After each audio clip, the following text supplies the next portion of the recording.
मेरे प्यारे किसान वीरों, सत श्री अकाल, नमस्ते। जैसा कि आपको पता है कि अब लगभग धान की जो फसल है, जो अगेती पछेती सारी ही लगभग लग गई है।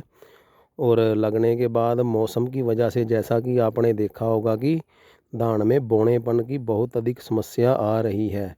और जो ये बौनापन है, इसका मेन जो HAU द्वारा साइंटिस्टों द्वारा बताया गया है, SRBS-DV नाम की जो फिजी वायरस के नाम से भी हम इसको कह सकते हैं। ये एक तरह की बीमारी है जिसमें कि जो पौधा होता है वो बौना रह जाता है, या अपनी जो जितनी उसको ग्रोथ करनी चाहिए उसमें कमी उसमें रहती है। ये एक तरह की बीमारी है। और जो इसके कारण मेनली जो HAU द्वारा बताए गए हैं, जो IARI द्वारा बताए गए हैं, उसका कारण है वाइट हॉपर या जो चिट्टा तेला या चेपा जिसको हम बोलते हैं। और जो उनकी रिसर्च में आया, उन्होंने कहा है कि ये अपना पौध पौध में ही मतलब पहले दिन से ही आने के कारण कुछ इस बार मौसम का कारण भी रहता है। जो 2022 में एक बार आया था, उस समय भी ये मौसम के कारण ही आया था। और अब हम बात करते हैं कि ये है किसमें ज़्यादा। मेनली जो वैरायटी वाइज तो अभी इसमें कुछ मेंशन नहीं है, कोई किसी में ज़्यादा बता रहा है, कोई किसी में कम बता रहा है। लेकिन मेनली जो निकल कर आई है बात, जो 11 से 20 के बीच में लगी है, मतलब जो अगेता धान लगा है कोई भी, उसमें मतलब अगर हम कंपेरेटिवली देखें तो उसमें थोड़ा सा ज़्यादा है जो अपना पछेता लगा हुआ धान। जैसे ये आप दे सकते हो, ये पछेता लगा हुआ है धान, ये PR 126 लगभग ये लगी हुई है, ये 3 जुलाई के करीब की। तो इसमें बिल्कुल नाम मात्र ही है। जैसे हमने इसमें खाद का छिड़काव किया तो भी देखा, तो मेरे को लगता है कि कहीं शायद हो, नहीं तो कोई दिक्कत नहीं है। और जो हमने पछेत गेती लगा रखी है 20 से पहले, उसमें कहीं है और कई फार्म में तो काफ़ी ज़्यादा है। तो अब हम बात करते हैं, कारण हमने बता ही दिया क्या कारण है। ये जो भी हम बता रहे हैं, ये सारा जो HAU द्वारा या IARI द्वारा जो किसानों को बताया गया है, या जो उन्होंने एडवाइज़री जारी की है, हम उसके आधार पर ही आपसे बात करते हैं, या जो उन्होंने रिसर्च बताई है। सो जो मेन उन्होंने बताया है कि इसका रोकथाम के बारे में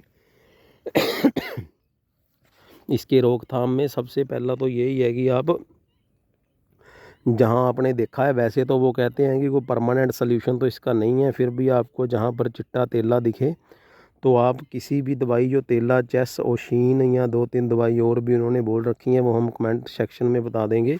जो IARI ने बताई हैं, जो डोज़ आपको पता ही है, वो आप स्प्रे कर सकते हो। और इसके अलावा जो उन्होंने रोकथाम या प्रबंध के लिए बताया, वो हम आपको बता देते हैं। जो सबसे पहला उन्होंने प्रबंध ये बताया है कि जहाँ तो चलो बहुत ही ज़्यादा आगे हैं, उसके बारे में तो हम कहते नहीं हैं। जहाँ थोड़े कम है, आप इसको उखाड़ के अपना या जला सकते हो, या अपने किसी गड्ढे में इसको दबा सकते हो। पहला प्रबंध उन्होंने ये बताया। उसके बाद जो उन्होंने बताया है कि जो अपनी मैड या नालियाँ, आप जो भी जहाँ से भी पानी खेत को जाता है, आप उसको ज़्यादा से ज़्यादा साफ़ रखो ताकि वायरस की दिक्कत कम आए। और जो तीसरा उन्होंने बताया है, जैसे आप देख सकते हो कि पानी लगभग पतला रखें। ज़्यादा पतला रखने में भी चूहे की समस्या आ रही है, लेकिन मेन उनका कहना है कि जैसे 7-7, 8-8 दिन भरा ही रहता है खेत और पानी काला हो जाता है, वो भी एक कहीं तरह किसी ना किसी तरह का कारण है। वो भी आप उसको भी आप कर सकते हो कि आप कम से कम मतलब दूसरे तीसरे या एक दिन छोड़ के, जो पैड़ी नहीं पानी पीती, तो आप इस तरीके से पानी लगाएं ताकि मतलब जितना भी हम रोकथाम कर सकते हैं वो हमें अपने लेवल पे करनी चाहिए। बाकी अभी तक इसका कोई परमानेंट सोल्यूशन तो है नहीं। और ये जो IARI या अपना HAU द्वारा जो इसके बारे में बताया गया था, तो वो हमने आपके साथ शेयर कर दिए। आगे भी इससे जुड़ी जो भी जानकारी आएगी या आगे जो भी हमने क्या डालना है, क्या नहीं, क्या किसका रिजल्ट होता है, उसके बारे में हम किसी भी चीज़ की रिकमेंडेशन नहीं करते। हमारा सिर्फ मेन टारगेट रहता है कि आपको बताना। बाकी आगे आगे फार्मर की वो है कि वो कुछ डाले ना डाले, जो हम अपनी प्रैक्टिस करते हैं वो आपके साथ ज़रूर शेयर कर देते हैं। लेकिन किसी की, जैसे आपने देखा होगा, कोई कह रहा है कि इसका इतना रिजल्ट आ गया, वो आ गया, वो नहीं। हमारा सिर्फ मेन टारगेट रहता है कि आपको बताना कि इसमें ये है। बस आगे आपकी इच्छा है, आप डालो ना डालो, आप अपना रिजल्ट हमारे साथ शेयर कर सकते हो। और इससे आगे भी धान से जुड़ी हुई वीडियो आएंगी। कुछ इस बार आपने देखा होगा कि मौसम भी बहुत ज़्यादा अनुकूल नहीं है। और उमस और पूर्वा हवाई चल रही है ज़्यादा, पछुआ बिल्कुल ही नहीं चली और उमस बहुत ज़्यादा है और उमस के कारण ह्यूमिडिटी भी ज़्यादा है, ये भी एक कारण है। और जो धान है वो चल भी कम रहा है और इसके लिए अब कई फार्मर बहुत ही ज़्यादा यूरिया का यूज़ कर रहे हैं।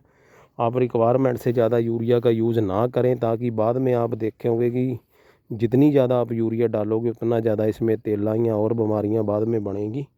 सो इस बात का भी ध्यान रखें फार्मर।